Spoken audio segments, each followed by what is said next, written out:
ನರೇಂದ್ರ ಮೋದಿಯವರು ಕ್ಷಮಾಪಣೆ ಕೋರ್ಬೇಕಂತೆ. ನಿಮ್ಮ ಮೇಟಿ ಇನ್ಸಿಡೆಂಟ್ ಬಂತಲ್ಲ, ಏನು ಸಿದ್ದರಾಮಯ್ಯ ಕ್ಷಮಾಪಣೆ ಕೇಳಿದ್ರಾ?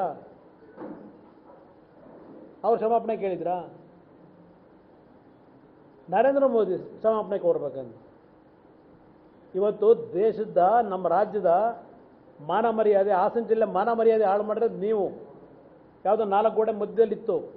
ಆ ಪ್ರಕರಣ ದೊರಕಿದಾಗ ಆ್ಯಕ್ಷನ್ ತಗೊಳ್ಳೋಕೆ ಏನಾಗಿತ್ತು ನಿಮಗೆ ಈಗಲೂ ಹೇಳ್ತೇನೆ. ಆ ಪ್ರಕರಣ ನಡೆದಿದೆ ಅಂತಕ್ಕಂಥದ್ದನ್ನು ಈಗ ಆರೋಪ ಮಾಡಿಬಿಟ್ಟಿದ್ದೀರಿ. ಇವತ್ತು ಈ ಒಂದು ನ್ಯಾಯಾಲಯಗಳಿಗೆ ನಾವು ತಲೆ ಬಾಗ್ತೀವಿ, ಇಲ್ಲ ಅಂತ ಹೇಳಲ್ಲ. ತಪ್ಪು ಮಾಡಿದರೆ ಅದು ನೀವು ಪ್ರೂವ್ ಮಾಡ್ಕೊಂಡ್ರೆ ಸರ್ಕಾರದಲ್ಲಿ ಗಲ್ಲಿಗೇರಿಸಿ ಅಂತ ಹೇಳಿದ್ದಾನೆ ಕೃಷ್ಣ ಬೈರೇಗೌಡ್ರೆ. ನಾನಿಲ್ಲಿ ಯಾರನ್ನೂ ರಕ್ಷಣೆ ಮಾಡೋಕ್ಕಿಲ್ಲ. ಇಲ್ಲಿ ತಪ್ಪು ಯಾವುದೇ ವ್ಯಕ್ತಿ ಮಾಡಿರಲಿ ಗಲ್ಲಿಗೇರಿಸಿ. ಈಗ ನಮ್ಮ ಕುಟುಂಬ ಅಲ್ಲ ಅಂತ ಹೇಳ್ತಾರೆ.